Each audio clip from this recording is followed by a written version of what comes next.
कितना ऊपर ट्रेड कर रहा है, करीब करीब 9% ऊपर। लेकिन ये कारण क्या है?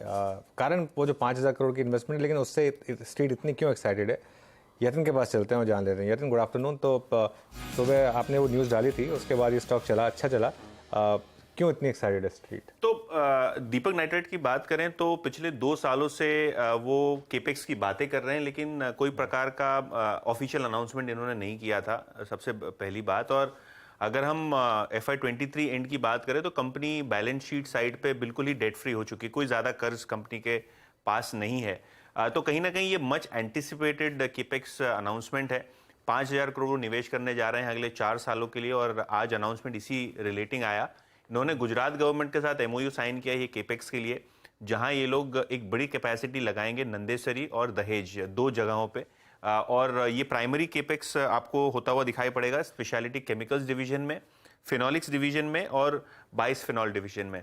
अगर हम बात करें ये प्रोडक्ट्स कहाँ कहाँ यूज होंगे, तो ये जो रॉ मटेरियल्स हैं एग्रोकेमिकल्स के लिए, इपॉक्सी के लिए, पेंट इंडस्ट्री के लिए, एडेसिव्स के लिए, तो ये बेसिकली कंपनी क्या कर रही है, पेट्रोकेमिकल सेगमेंट में ये लोग वैल्यू एडेड प्रोडक्ट्स ला रहे हैं, नंबर 1। और नंबर 2, जो इंपोर्ट सब्सटीट्यूशन वाले प्रोडक्ट्स हैं वो ला रहे हैं, जिसके कारण डोमेस्टिक डिमांड काफ़ी बेहतरीन विजिबिलिटी वाइज मिलती रहे। ऑब्वियसली अगर हम एनालिस्ट की बात करें कि उनका टेक क्या है, तो ये मच अवेटेड था। जैसे कि मैंने पहले कहा, 5,000 करोड़ रुपए का केपेक्स अगले 4 सालों में स्मूथली हो जाएगा, क्योंकि बैलेंस शीट में उतनी कैश फ्लो और इतनी क्षमता है कि अगले 4-5 सालों में जो प्रॉफिट एक्सपेक्टेशन है वो री इन्वेस्ट वो कर सकते हैं। तो कोई बड़ा इक्विटी डाइल्यूशन या यो कर्ज लेने की जरूरत नहीं पड़ेगी केपेक्स के लिए।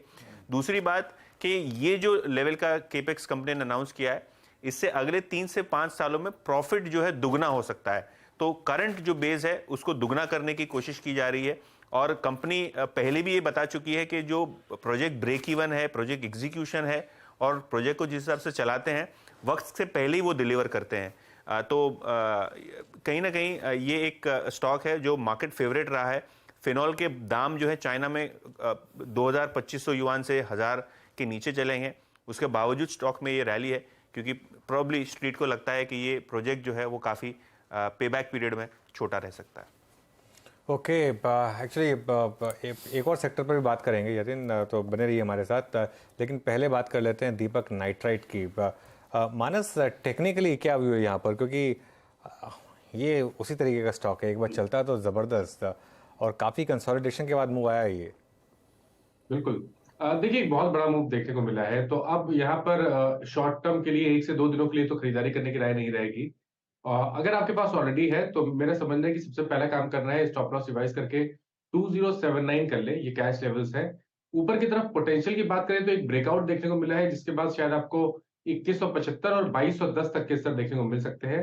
लेकिन अगर हम वीकली चार्ट पे जाएंगे तो वहां पर ये फर्स्ट साइन है मीडियम टर्म के रिवर्सल का, जिसके टारगेट बहुत बड़े आते हैं। 2600 से लेकर 2700 रुपए तक के टारगेट देखने को मिल सकते हैं। शायद इसमें 2 से 3 मंथ का समय लगेगा। तो अगर निवेश का मन है तो अभी भी खरीदारी की जा सकती है। थोड़ा अभी कर लीजिए, थोड़ा गिरावट पे करिए और 1950 का स्टॉप लॉस लगाइए। ओके, चलिए, तो ये बात हो गई दीपक नाइट्राइट की। अब एक और बात कर लेते हैं। ऑयल मार्केटिंग कंपनियों के नंबर्स हमने देखे, सब नंबर्स शानदार थे और काफ़ी तेज़ी बनी यहाँ पर। हालांकि आज थोड़ा कंसोलिडेशन है, लेकिन क्या इन नंबर्स को अब एक्स्ट्रापोलेट किया जाए? एक ब्रोकरेज का मानना तो है ऐसा, और क्या इसका इम्पैक्ट होगा आने वाले नंबर्स पर? ये एक बहुत इंटरेस्टिंग चीज़ बनने वाली है। तो यहाँ से भी काफ़ी स्ट्रॉन्ग नंबर्स आ सकते हैं। बिल्कुल। और हमने ये देखा है in general oil marketing companies के साथ कि क्रूड जिस दबाव से ट्रेड कर रहा है, उस हिसाब से आपने पेट्रोल डीजल के प्राइस में कोई रिवीजन नहीं देखा। इसका मतलब ये है कि जो प्रॉफिटेबिलिटी है ऑयल मार्केटिंग कंपनीज की काफ़ी स्ट्रांग रह सकती है। इनफैक्ट जो 4th क्वार्टर में प्रदर्शन रहा है, उसी प्रकार का प्रदर्शन आप Q1 में एंटिसिपेट कर सकते हैं, क्योंकि क्रूड नीचे है और कहीं ना कहीं मांग भी आपको फ्यूल्स की बढ़ती हुई दिखाई पड़ रही है। ब्रोकरेज का मानना यह है कि कम क्रूड के दामों की वजह से एबिटा में जबरदस्त उछाल आता हुआ दिखाई पड़ सकता है। इनफैक्ट HPCL, BPCL, IOC, ये 3 कंपनियों का एबिटा मिला के फर्स्ट क्वार्टर में लगभग 30,000 करोड़ रुपए का होना चाहिए। उनकी जो एवरेज क्वार्टरली रन रेट है एबिटा की, वो 15,000 करोड़ रुपए की है। तो कहीं ना कहीं जो एवरेज क्वार्टरली Q4 को हटा दें तो जो 15,000 करोड़ एबिटा की रन रेट है तीनों ऑयल मार्केटिंग कंपनीज की, वो दुगनी होने जा रही है 30,000 करोड़ रुपए के आसपास। और इसका सीधा बेनिफिशियरी HPCL होने वाला है, क्योंकि BPCL की अगर हम बात करें तो क्रूड ऑयल में वो डील करते हैं, तो कहीं ना कहीं कम क्रूड के दामों की वजह से प्रॉफिटेबिलिटी पे इंपैक्ट आता है। लेकिन HPCL एक pure play oil marketing company है जिन्होंने लगभग एक ज़बरदस्त परफॉर्मेंस Q4 में दिखाया है, और एनालिस्ट की अगर माने तो एबिटा जो है 7,100 करोड़ रुपए हो सकता है Q1 में, जो Q4 में 4,800 करोड़ रुपए था। इन्वेंट्री लॉसेस कंपनी ने थोड़े मोटे छोटे मोटे लिए हैं।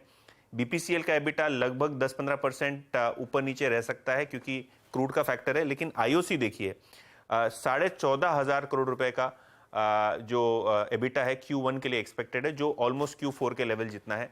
और Q4 के रिजल्ट्स के बाद हमने देखा किस हिसाब से रैली हुई, एक सरप्राइज रैली हुई ऑयल मार्केटिंग कंपनीज में। तो कहीं ना कहीं अगर क्रूड के दाम यहाँ रुक गए, कोई बड़ा फ्यूल में प्राइस रिवीजन नहीं हुआ नीचे की तरफ, तो शायद मार्जिन्स Q1 में भी बहुत अच्छे आ सकते हैं ऑयल मार्केटिंग कंपनीज। ओके, बिल्कुल यतिन, शुक्रिया ये दोनों के दोनों सेक्टर्स पर और स्टॉक्स पर इंफॉर्मेशन देने के लिए। और आपको मुबारकबाद जो आपने महिंद्रा की न्यूज़ कल ब्रेक की, आज उसकी ऑफिशियल कंफर्मेशन अभी आधा घंटे पहले आई, तो उसके लिए आपको मुबारकबाद। चलिए